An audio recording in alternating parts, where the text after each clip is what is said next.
Every time when you start a business, everything is in the air. Oh.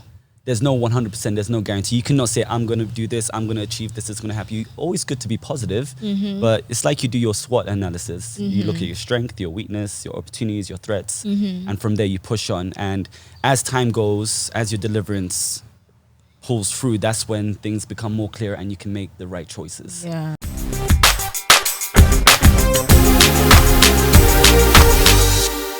Hi guys, welcome to Kenganda. My name is Janita Maya, and on today's episode, I have an interesting guest here with me, okay?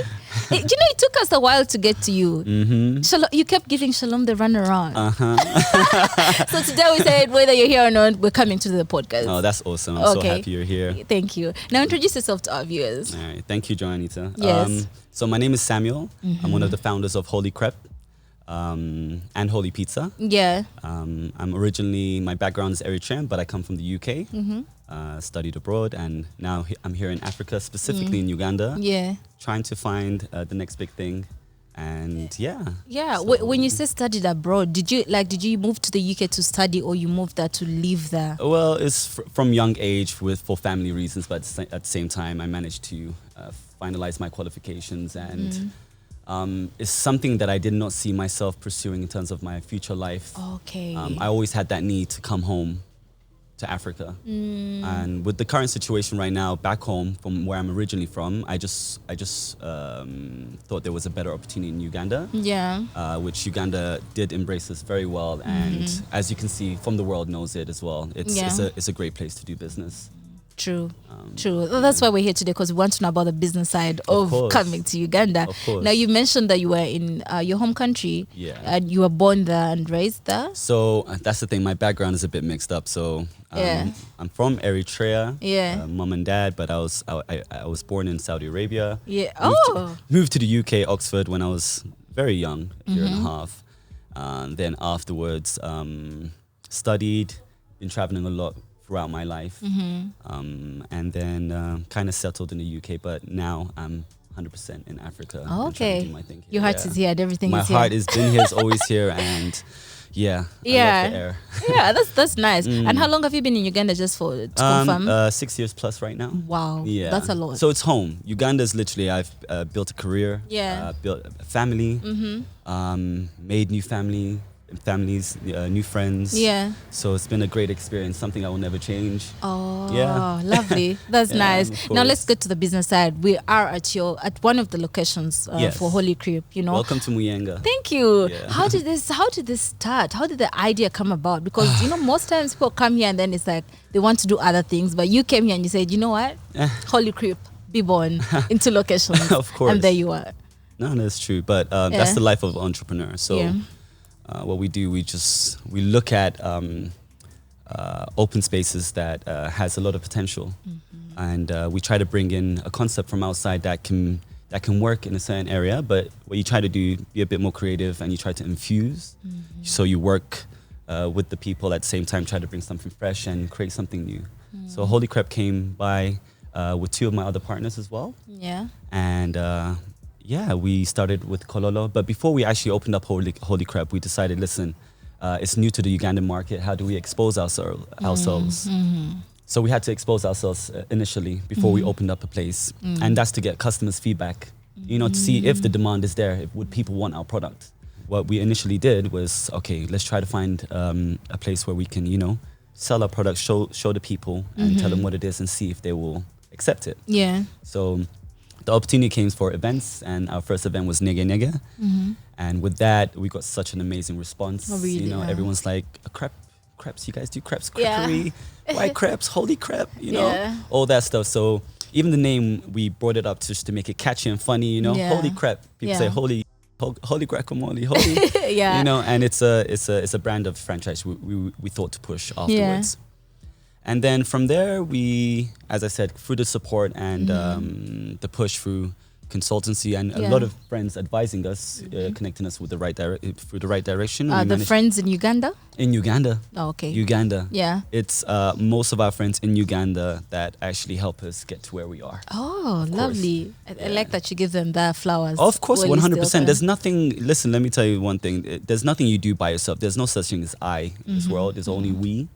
Even as an individual, you always have that extra hand, and we always have to give recognition to the other person. It's important. Yeah. That's all right. So everything that we've done, everything we've accomplished is through other people. And through their love and belief. Oh, okay. Yeah. So then we opened up our first branch in Kololo, which went well.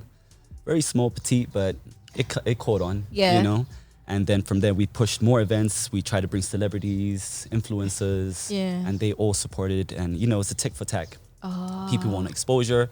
They need your product. So you're just trying to, like, get each other up. And so through that, after 3 years pushing, 2018, we opened up this branch, Holy Crepe Muyenga. And then, it went very well. So we wanted to have a separate location more for a petite, for people with business that want to have their quiet time. This is also a working space, by the way. And working space as well for families, people that have, you know, that want to bring in a big group in the local area as well. That's understandable. I wanted to ask, when you started doing the events, did you actually think you were relocating full-time, or were you part-time, like you come for 6 months, leave for 6 months, you know, like how people do? Good question. So every time when you start a business, everything is in the air.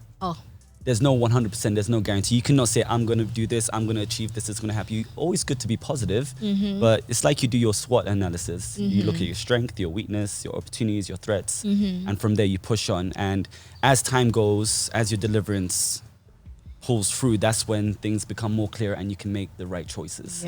So everything is in time. That's true. I like that you say that, because most times people like microwave things, like it must happen right now. It will happen right now. Not here. You can, if you make an appointment, if you say that, it's not going to happen. So patience is so important as well, and that's something that took me a while to learn. So don't forget, throughout all of our achievements and our success, I had a lot of failures as well. Failures being of my wrongdoings in terms of things I should have done, should have waited for, things I should have thought twice. But right now it's opened up my eyes to a point where I feel like we become more, you know, discerning. We become more vigilant, you know, more patient as we grow, as we experience everything, you know. So okay, there's a lot to it. That's okay. Now Africa, there's so many countries. What made you decide, you know what, there's a country called Uganda, the pearl of Africa right there, I can go there and do something? What made you decide on Uganda? You know that movie Last King of Scotland? Everyone, okay, let me take you there. You know when he just flipped that world map and he flipped and he just boom. It was something like that. Really? But to be honest with you, it was recommended by one of my partners. Her name is Philiam, and she had family that came here before and already started business here. So at that time, I already graduated university. I finished, and we were thinking where to go at that time. So I was advised, why don't you come to Uganda, see what's up? I was like, Uganda, where is that? What's that? So I literally... Where can I find it? So I saw it, I was like, okay, let's try it out. From there, I literally fell in love the first day. It's the environment, the weather, everything. It's just, I'm like, I'm home. This feels so good, and everyone's so welcoming. The communication is quite easy because the majority speak English. Africa as a whole, we have the youngest population, all right? Majority of all the entrepreneurs are actually females, believe it or not. But the unfortunate part about it is that the majority of the men succeed in comparison to the women because of other reasons. But I'm sure that will change in time. We hope so. We hold 20% of the world's population just in general. But Uganda has so much opportunity, you know. So it does. Just you see the lifestyle. You know, when you come as a business person or like as an entrepreneur into a foreign country, you have to look at everything. It's not about business. People feel like, oh, can I do business there? It's not that's not the only thing that you see. You have to see, can I live here? Can I find love? Can I have a family? Can I be happy? There's a lot of things you have to accomplish. It's not just one.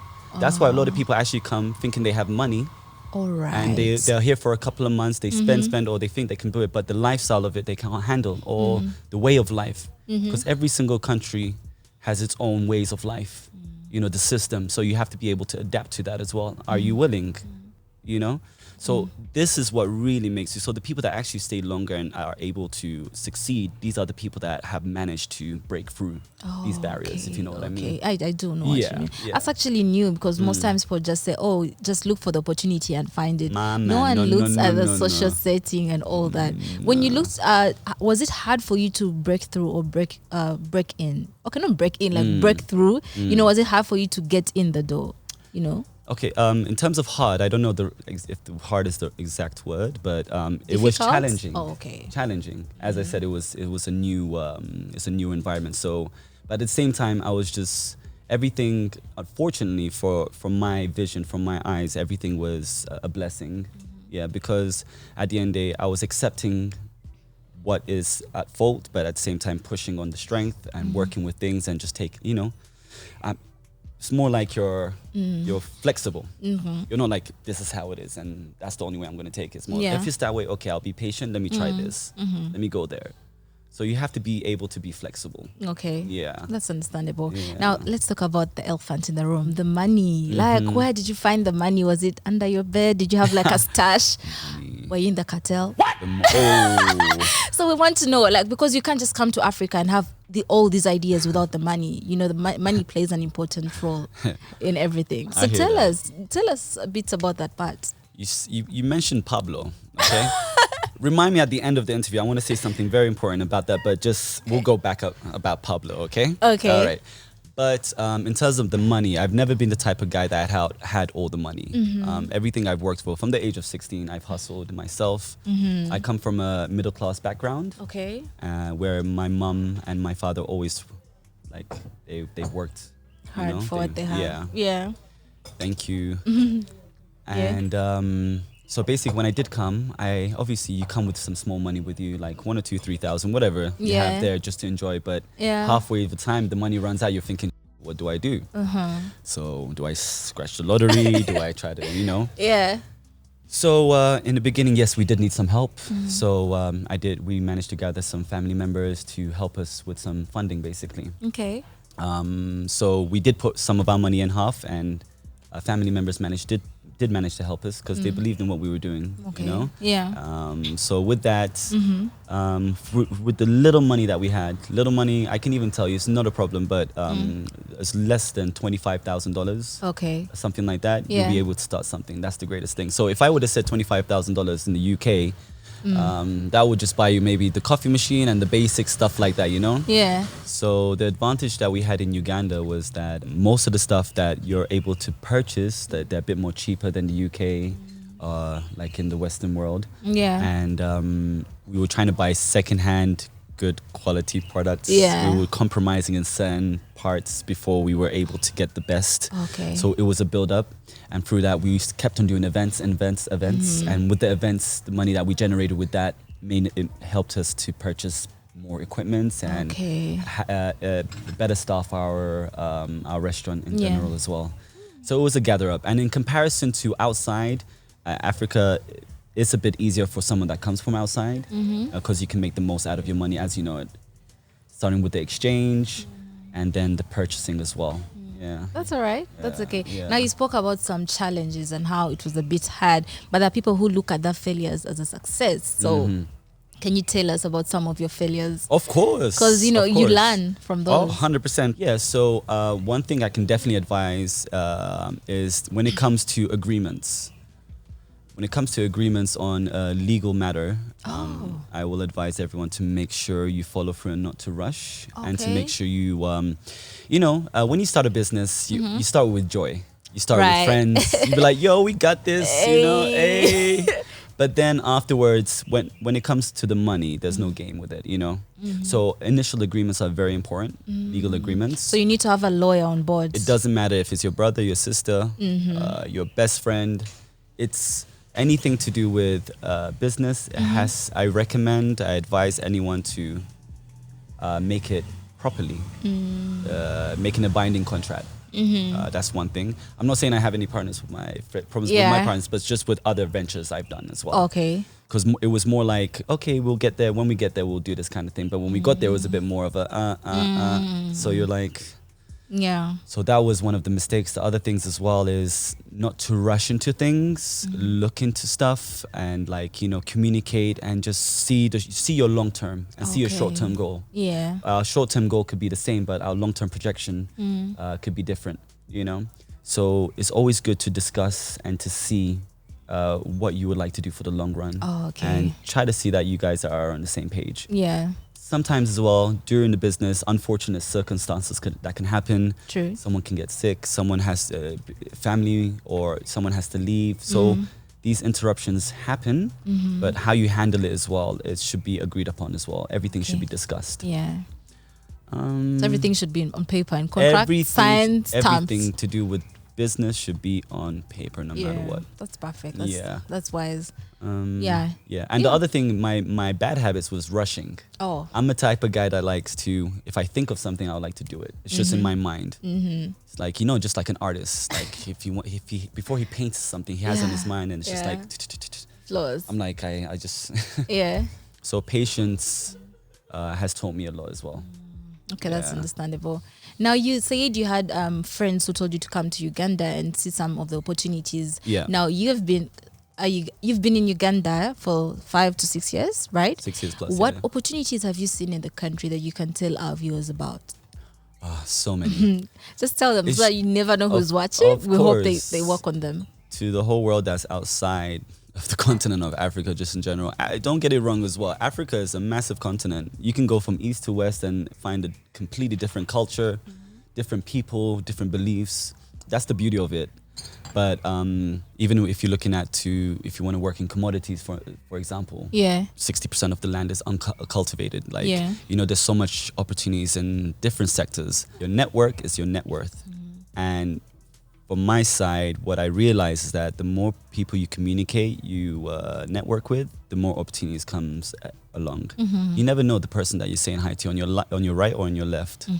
The person on my right could be a banker. The person on my left could be a minister. The person in front of me could be a videographer, accountant, or something. Anything. Yeah. So as you're saying hi to these individuals, everyone's a network, is a connection. So my build of who I become is based on the people that I communicate with. Just for example, you can have something from your side that I can take advantage of, vice versa from you to me as well. True. So networking is the most important thing. Yeah. Okay. I consult as well. So if you sit down, I can advise you on what I can be like, hey, this is pushing. Why don't you try this? You know, this is what's happening. So it's a lot actually, but it all depends on the person's background as well, because not everyone is able to do everything. True. You know, your skill set is bracketed to a certain extent. Same thing with mine and everyone else's. So okay, that's understandable. Now, plug yourself. Tell the people where to find you. You know, your consultation, your restaurant, and everything. So our head office is in Holy Crepe Muyenga, and you can find me there. It's been over 4 years now. We actually help entrepreneurs, business startups. I've been giving free consultation for over 4 years right now. And these are very young people, so determined, and you can see their energy. And I can say it's over 80 people plus that I've spoken to. And out of them, I know it sounds very small, but a good 5 of them have succeeded in these ventures. Perfect. And it's so amazing. And the most beautiful thing about this is like you see from the beginning their admiration, like, you know, their energy, their push. Yeah. You know, they tell you about this idea, this concept, and sometimes you have to be harsh because you have to be honest. You know, when something is not right, you have to tell them, but it upsets them. Yeah. But they will appreciate it later on. You know, so honesty is the best policy. Yeah. But I've been very fortunate enough to see a lot. We have been a part of the Ugandan Bar Association, Restaurant Association. We've seen a lot during these events and awards. It's been a great experience, to be honest with you. Oh, okay. Yeah, very happy with it. Yeah. So what if a viewer wants to consult with you? Is that like an email you can give to them? Yeah, of course. We can provide it on the link, and there's an email that we can give. Oh, okay. So if there's any questions, we're more than happy to advise. At a fee or free? No. Listen, at the end of the day, maybe in a later stage, when I get my accreditation. Consultant. Fully. Well, you have to do certain amount of hours to actually be a full consultant. Oh, really? Yeah. But once I reach that, but until then, we are here to share. We are here to advise. Uganda, stand up. We got you. You know, you give and you gave, and we have to give back, and that's as simple as. So I'm looking forward to it as well, and we're yet to see some crazy stuff. Actually, we have a lot of people right now coming, starting up new ventures, especially on the e-commerce side, which is the future. We're going digital, by the way, everything, you know? Yeah, so big up to Africa and Kenya with the mobile money, hitting up Europe and everything like that. So that's a big thing. I'm proud of it. Yeah. But it's just unfortunate. Everything comes from our land, but it gets produced outside. Like all these mobile phones, all these technology, everything that we need to start producing it inland. You know, chocolate, the best chocolate in the world. They say it's Swiss, but it comes from cocoa. You know, in Africa, like... all our mobile phones, you know, everything. The metals or something, So if we can start inland production, that's the goal. That's the goal, but a lot has to change, unfortunately. And besides the good sides, we have the bad side. Yeah. Of, what's the bad side before we go? What's the bad side? We're hungry, isn't it? There's, I'll be honest, we have a lot of corruption. Oh, yeah. We have, you know, the history of what's been done to us is still continuing on to this day, and unfortunately, the young are adapting to that way of life as well. Not all of us, but a certain sector which is affecting us in a way. But I think in time, in good faith, things are changing. The world is more connected right now than ever. Information is in the tip of your palm. Yeah. You don't need a professor. You need Google. Even YouTube. Google, YouTube, you know, all this stuff. You can literally, majority of my knowledge comes from my own research. Oh, okay. You know, I feel like in time, we're definitely gonna get better. You know, I know we will. Yeah, 100%. I have hope. Oh, I have faith. I have faith, and it's in our duty to do so. Yeah. As well, you know. It's people like me and you that have to make the change. Like, I'm so proud of like what you're doing as well. Thank you. You're bringing out this voice. Your exposure is what you're trying to bring as well. It's really opening up people's minds. Yeah. You know, so well done to you as well. Thank you so much. All of us, you know. To the team. To the team. Yeah. 100%. Thank you so much. So I think we're going to eat, right? We're going to eat. Yeah. But let me take you back to one of the things I was saying about Pablo. Oh, tell me. So I'm not going to be talking about Pablo Escobar. Which other Pablo? But Pablo Picasso. Oh, okay. So I'm a big fan of art as well. Yeah. In terms of art, we're moving to the digital era, which is like moving on to NFTs, like these non-fungible tokens. And I would say to people, definitely look into long-term investments on the crypto side of it as well. I'll advise it. I can recommend. I know you're smiling there. You know what it is. I know you see your stocks going up. Anyway, from the old saying of Picasso. Yeah. Our goals can only be reached through a vehicle of a plan, upon which we must fervently believe, upon which we must vigorously act. There's no other route to success. So when I read this, it kind of hit me. So it kind of makes sense on all different sectors. Yeah. So we have to have a plan. We have to have an idea. Everything starts with an idea. So, and your vision, you have to act upon it. And it's not just acting upon what you see, it's just believing it. It's so much to a point where you feel like you cannot fail. When you have all that three put together, anything is possible. True. So, yeah. Perfect. Yeah. That quote right there, that would be the title of this episode. So, yeah. Yeah, thank you so much, Samuel. Yeah. Thank you. You have a lovely space here. We've actually done restaurant reviews here. Yeah. I don't know if guys, Kenganda, just go to Kenganda. When you search Holy Crepe Kenganda, you see we've done restaurant reviews here at Muyenga and at Kololo. Yep. So they have amazing food. I was excited when we're coming. I'm like, I'm going to come here hungry so that I can eat. I got you. But thank you guys. Thank you for watching. Please like and subscribe. We'll put his information down below so you can get right to him and contact him for anything that you want to, talk about with him. Be nice. Do not just be rude or something like that. Be nice and he will get to you, okay? Now, guys, my name is Janita Maya. We'll see you next time. Thank you, guys. Have a beautiful day. Thank you. Bye-bye. Thank you.